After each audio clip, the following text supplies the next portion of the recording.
It's time to talk about my favourite books of the year. Hello, welcome back to the chaos that is Shani and books. It is my favourite time in the booktube community, and that is where we all talk about our favourite books that we read during the year. And I'm so excited to talk about what my favourite books that I read during the year 2023 were. Okay, so this has been my probably biggest and best reading year yet. So it was very, very difficult for me to narrow it down. Usually the last 2 years I've done a top 15 and then I think 5 honourable mentions. This year I've done extra, so I apologize. No, actually I don't apologize because I just want to talk about my favourite books and there's nothing wrong with that. So I have 15 top books and then I did 5 honourable mentions, but then I'm adding in another 5 fantasy honourable mentions because I started to enter back into my fantasy reading mood, but considering I haven't read fantasy properly in quite a few years, I don't know, I was just hesitant to put them on my favorites list, so I wanted to give honorable mentions just because I don't know what my fantasy taste is yet. But I do want to mention what some of my favorite fantasy books that I read were, because I didn't read that many and I would like you to tell me more that give the same vibes as the ones that I mentioned. So I always get really stressed out trying to make my top books of the year the right books, but I feel really good, I think, about my top books.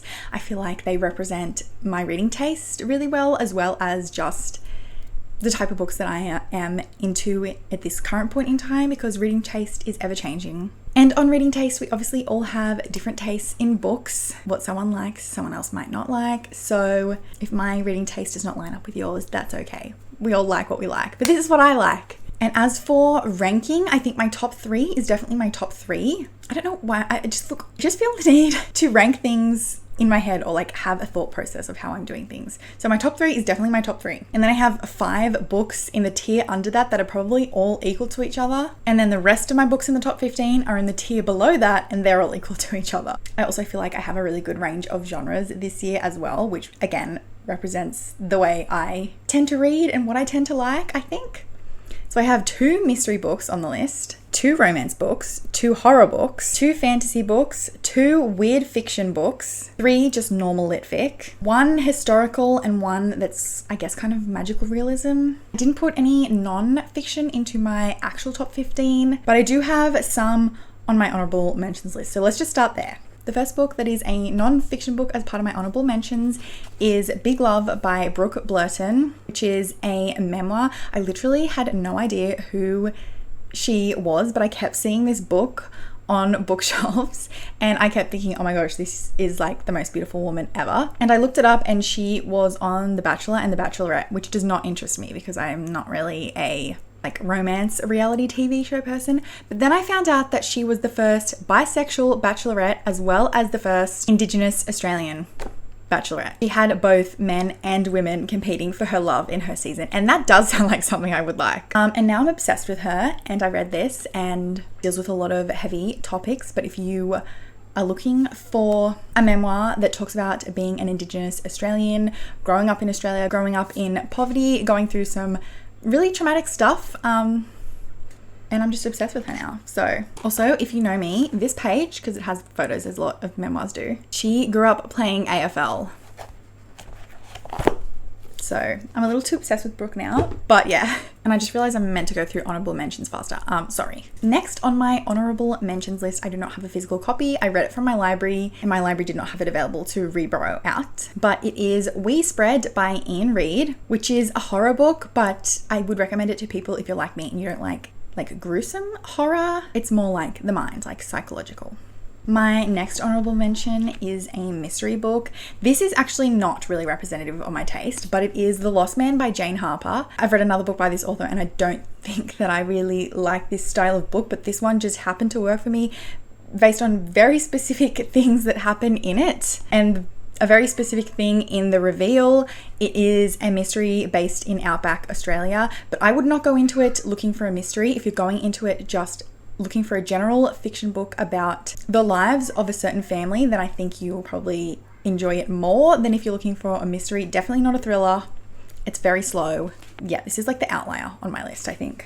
Next up, the very first book that I read in 2023 that when I finished it, I was like, oh, that was okay. But I have not stopped thinking about it since. And it literally made me want to try and write a book. Like, I could never write like this, but On Earth We're Briefly Gorgeous is beautifully written. The author is a poet, so it does make sense, but I haven't stopped thinking about it, so I have to include it. And lastly, a romance book that I was going to put on my top books, but I ended up switching it to honourable mentions. I don't know if that was a mistake, but again, I don't own a physical copy. It is Not Just Gal Pals by Elizabeth Lully. This one I actually read an arc of. I'm not sure if it's an indie romance, but you know I'm in my sapphic romance era. So I was looking for more sapphic romances and I requested this one on a whim and I ended up really, really enjoying it. It's obviously sapphic, it's a small town, it is two characters that have to work together to save a wedding, and I have not had much success with romances this year, but I really enjoyed this one, so I thought I should mention it. Also, I think the author is Australian.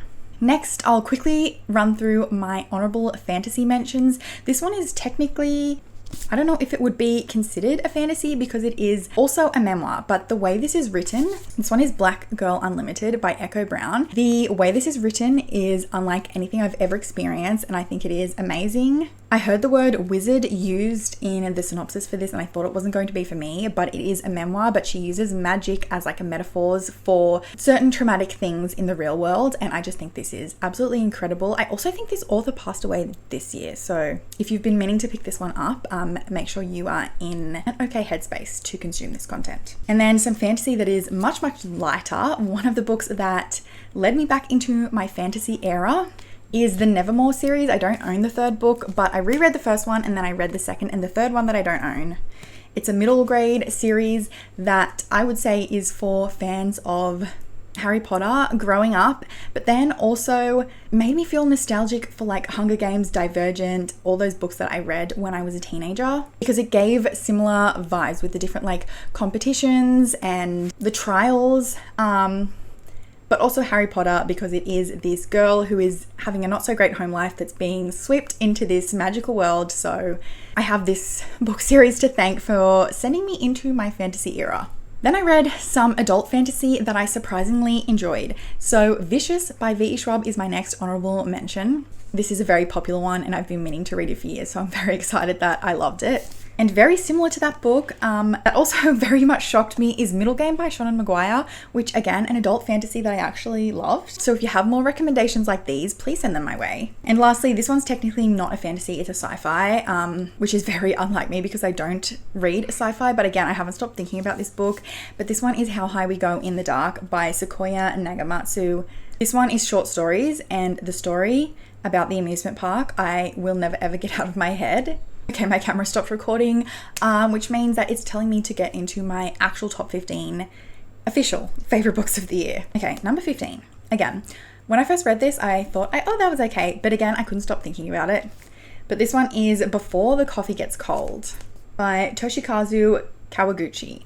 This is translated. You've probably heard about this, but it is about this coffee shop where you are able to kind of time travel into the past or into the future, but you have to be back to present day before your coffee gets cold. And yeah, I just couldn't stop thinking about it, and I think it deserves a spot on my list because I did really enjoy it, and I have the next few books ready to go. My lovely mum gave them to me for Christmas, so I'm very excited to continue reading on. Next up is another book that I don't own physically. This one is a mystery book. It is Happiness Falls by Angie Kim. In this book, we're following a family who are trying to figure out what happened to the father within the family because he goes missing. He is out with their son, who is non-verbal. He has something that is called Angelman syndrome, as well as autism. So he's non-verbal and he returns home without his father. And he's obviously the only one who knows what happened, but he's not able to tell everyone what happened. So yeah, the mystery is trying to figure out what did happen, but it also had some really important discussions about the assumptions about a person who is nonverbal. And it also talked a lot about being mixed race in America, which, you know, I love a story about mixed race characters. So next up we have another romance book, which would be higher, but I just can't with the miscommunication trope. But this one is Yours Truly by Abby Jimenez. The previous book that I read by this author, I think made my #1 spot last year. And as much as I really, really loved this book and related so hard to the anxiety discussions within it, I just don't like the miscommunication trope in romance books. This is a fake dating romance. It is two doctors. As everyone has said, the anxiety rep is absolutely spot on, but I will continue picking up from this author and I do still recommend it, but I wish I could have put it higher. Next up, we have another book that surprised me, and I think I just read this at the absolute perfect time. This one is True Biz by Sarah Novick. In this one, we are following a range of characters who are involved in this school for deaf students. And this just taught me a lot about people who are deaf and a lot of things that I didn't know. In between each chapters, we're getting a lot of facts, as well as it does show American Sign Language in it here and there, which we don't use in Australia, so that wasn't as helpful to me. But there are a lot of great discussions about having a disability and the world just expecting parents to do anything they can to help their child be normal to the eyes of society, and whether or not that is right or not. And I think I read this at the perfect time because I had some doctor's appointments for Kian. He's not deaf, but a lot of the discussions around that just really resonated with some things that I was doing at the time. But yeah, it talks a lot about the ethics of cochlear implants and just medical things in general to do with people who are deaf. And there was a lot that I didn't know, and I love learning when I read. I love experiencing a perspective that I have not experienced in my own life, so I really appreciated that in this book. I don't know that it's going to be for everyone, and I don't really see anyone talk about this, so I would recommend it for anyone who's interested in this topic. Next up, we have my two fantasy books that made my list, and this first one is a very popular one that you probably all already read, but it is Legends and Lattes by Travis Baldree. Probably don't even need to pitch this one to you. It is about an orc who is hanging up her sword and changing her life to open up a little coffee shop. And in this world, none of the creatures who live here have ever heard of a coffee shop or ever heard of coffee. And it was just really sweet and cozy and perfect for me, because I did see some people saying that they didn't like it because it was boring. But in my opinion, it was not boring enough. I love cozy fantasies like this, and I need to find more. The second fantasy to make my list is also a cozy fantasy. This one is The Very Secret Society of Irregular Witches by Sangu Mandana. And this one was so sweet and wholesome, and I loved it so much. It is about this young witch who gets asked by this family to come and teach these young children who are witches who don't know how to use their power. And in this world, multiple witches are not meant to live together or be in close quarters with each other. So yeah, this one was just really cute. It had a cute found family aspect. It had a cute little romance, and it was the perfect amount of fantasy for me. It wasn't too magical that I couldn't understand it, but it was magical enough to still be a fantasy. So recommend this one for anyone looking for a cozy fantasy. Next, we have a book that I had put off for so long. I don't know why, because of course I loved it. It is The Vanishing Half by Brit Bennett. This is a historical fiction, and we are following these two twin sisters who are growing up in this town that they are not such a fan of. They end up running away, and while they are both black women, one of them ends up having a child with a black man who has dark skin and ending up having a rather dark baby and returning back to the town that she grew up in. The other sister ends up marrying a white man and passing as white and never telling anyone that she is in fact black. And she has a daughter who is also passing as white, and we're just seeing their two different lives, and this was just so interesting and discusses topics that I do like to read in books. It follows them over a number of years, and I'm definitely going to be picking up from this author again because this was great. Okay, we're now on to the next tier of my favorites list. And next I'll talk about a horror book. This is actually the book that was stopping me from putting out this video, because I read an ebook copy and I bought my own physical copy and it was just taking forever to come, and I just wanted to hold it. So this one is The Center by Aisha Manazir Siddiqui. And this one, we are following this woman who, she meets this man and he speaks multiple languages, which she's very impressed by. And she is from Pakistan, and so she is trying to teach him Urdu, and he's not picking up any of it. And he goes away for work for a few weeks and then comes back and surprises her, and suddenly he can speak it fluently, even better than she can. And she's like, what happened? Could you speak it this whole time and you were just pretending not to? And he's like, no, I learned it for you. And she's like, no, you can't have learned it that quickly. And he ends up telling her that he actually went to this very secret place called the Center, in which he was able to learn a language in just a few weeks, completely fluently, but it's a very secretive place. You're only allowed to ever tell one person about it. That is the person that you recommend, and you are never allowed to ever tell anyone about it. So he has now used up her as his one person, and she's intrigued. She wants to translate fiction, and she's like, oh, this would be so great for me because I'm going to be able to learn more languages, more opportunities to translate literature, and she decides she wants to go to the center, and things go from there. I obviously can't tell you what happens, but I thought this was so great. Gillian Flynn blurbed it on the front. You might recognize the US cover if you haven't seen this one, but how cool is this? And the end pages, I'm so glad I own my own copy because I want to reread it already. Next up, I'm so excited to tell you that one of my book club books has made my list. I only just started my book club at the end of the year and I only read 2 books for it, but I'm so excited to tell you that Little Fires Everywhere by Celeste Ng is one of my favorite books that I read this year, which is probably a surprise to no one considering what it's about. This one, we are in this rich suburban town. We're following the... Mommy, Dr. Mommy. You want what? Dr. Mummy? Yeah. What, did you hurt yourself? Yeah. What happened? Okay, got interrupted as always. But this one is set in this rich suburban town, and we're following this family, the Richardsons, who have a rental property that they begin renting to this single mother and her teenage daughter. The daughter ends up becoming friends with the Richardsons' children, so the two families end up connecting together. And then in this town, another family is adopting this Chinese baby, and there becomes this huge scandal, drama, I don't know what to call it, around that. And the two mothers are on opposing sides of this kind of custody battle to do with that. And yeah, it was just my kind of book. Speaking of my kind of book, again, I don't think you'll be surprised when I hold up my next favorite book, which is Yellowface by R.F. Kuang. I think that people either love this book or hate this book. I have seen a couple of other people put it on their favorites list. It is my first book by this author, and I just think the fact that she wrote this story and published it is just like, it's just great. You probably don't need to hear me pitch this one either, but we are basically following this white woman who had this friend in college who is an Asian woman. They're both writers, and the Asian friend ended up seeing a lot of success in her books while the white woman did not. And one day they are hanging out and the Asian author ends up dying. And what does the white author do? But decides to steal the manuscript that the Asian author was working on and decides to publish it herself under a name with the surname Song. So it seems like maybe she is Asian, maybe she's not really white.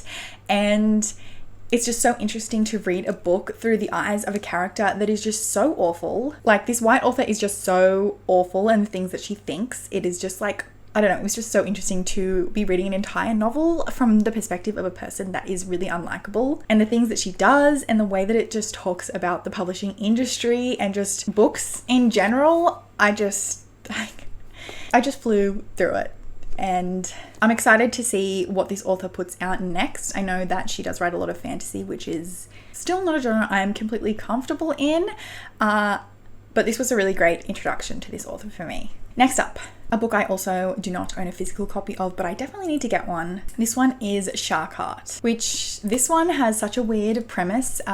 We are following a man who is turning into a great white shark, which honestly sounds insane, but it's just a story about grief and love, and it just worked really well for me. It's definitely one of the books on this list that I would not mass recommend it, because I think that the premise about having characters turning into animals is too weird for people who like realistic general fiction, and that I don't think it gets weird enough for the people who really like this type of bizarre things in their books.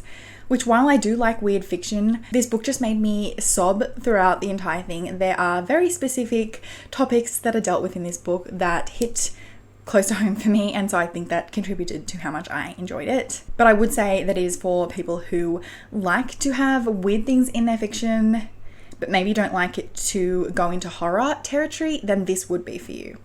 So I think it's for a very specific reader, but I personally loved it. Next up, we have another weird book, but this one is a horror book. I read this at the beginning of the year and I still think about it. But this one is Our Wives Under the Sea by Julia Armfield. This one, we are following two wives and we're getting alternating chapters from the wives' perspectives. One present day and then one set a little bit in the past from one of the wives who went on this submarine deep sea diving mission. It was only meant to be a mission for a short amount of time, but it ended up lasting for months. So we're getting that wife's chapters from the mission and then present day from the other wife who has had her wife return now, but she was gone for so long that now something's different about her. And again, this talks about grief, and I just thought that it was really great. And also I'm really glad that I read this before that real life submarine thing happened, because that might have been a bit scary. My son was also watching a lot of like under the sea relaxing videos to go to sleep. So I was reading this with like under the sea ambience in the background. So that might have contributed to how much I enjoyed this. But either way, it's the type of book that I would like to try and find more of. So if you have more recommendations like this one, then again, send them my way. We're on to my top 3, and I think that I can safely say that these top 3 books are my favorite 3 books that I read this year. The first one that I will tell you about is again another weird fiction book. I think I really found my vibe with those weird fiction books, but this one is Nothing to See Here by Kevin Wilson. This one, we are following this girl who is contacted by her best friend from high school, who is now married, and the man she is married to has some children from a previous relationship who are now going to come and stay with them. And the friend is asking our main character, can you please come and help me look after these children? Oh, by the way, they just spontaneously catch on fire, which is like so crazy. The children aren't harmed, don't worry. They just literally just catch on fire, and I don't know, it was bizarre, but I loved it so much. And I love the children so much, and I just already want to reread it. Again, please send me more recommendations like this one. My number 2 book only was just edged out at the very last second by another book, but this one, again, I read at the start of the year. It's a romance book. It is my favorite all-time romance ever. I think it'll be a while probably before something knocks it off, but it is Delilah Green Doesn't Care by Ashley Herring Blake. As I said, I'm in my sapphic romance era, and this book is just the romance book. It is the sapphic book to rule them all. I'm just obsessed. We're in a small town. We are following this woman who is returning to the small town because her stepsister is getting married. And the other love interest is this woman who is best friends with the stepsister. She's a single mom. And I just I'm sad because now no other romance book is going to compare to this, but also I'm happy because I've found a new favorite romance book, and I just tabbed it so much, and I just need to reread it, and everyone needs to read this because sapphic romance books are superior and no one can change my mind. And lastly, my number 1 favorite book that I read this year, I have not spoken about it on my channel, on my Instagram, on anywhere, because I only just read it at the end of December. I don't even own a physical copy because I got this from the library. I need to buy myself a physical copy as soon as possible. It's a mystery book. It's a cozy mystery that I prefer more than Finley Donovan now, which was on my favorites list last year. But this one is Vera Wong's Unsolicited Advice for Murderers by Jessie Sutanto. This is just perfect for me. I love Vera Wong. I just love all the characters in this book. This was so much fun. It made me actually laugh out loud and also tear up. In this, we are following Vera Wong, who is an elderly lady who owns this tea shop. And one day she comes downstairs and discovers a man who is dead in her tea shop. And she calls the police, but she also decides that the police can't handle this and that she herself needs to solve the murder of this man. So she gets out her little list of suspects, and one by one, she starts working her way through the list to uncover whether she thinks that they had murdered him or not. And along the way, we just start falling in love with every single character in this book. This book talked about a lot of things, like wanting to do whatever you can for your sibling, being an artist and wanting to be proud of your art, but also not feeling confident in it. Being a new mum and feeling judged by other people about how you're parenting and the choices you're making with your child. And Vera Wong is an elderly Asian woman, and it just felt like I was reading a book about my own grandmother. It's not the same culture because Vera Wong is Chinese and my grandmother is Filipino, but it still felt like her, okay? They felt like the same person, and I was not gonna put this as my number one because I thought, oh, maybe I just love it so much because I read it at the end of the year. But in the end, I just thought, I just want to rave about it because I'm definitely a cozy mystery girl. I'm not a thriller girl. I just need to find more cozy mysteries like this one, but I don't think I'll find one that tops it, to be honest. I think that's all I had to say about all my favorite books. I've been talking for a really long time now. I'm also just realizing that my top 15 is almost exclusively books that have either BIPOC, gay, or disability rep in them, which love that for me. Please let me know if any of these books made your favorite books of the year. Let me know if any of your favorite books are books that you would recommend to me based on this stack and my reading taste. I'm just so happy to be gushing about my favorite books. Thank you so much for watching, and I will see you in another video. Oh, and also happy 2024!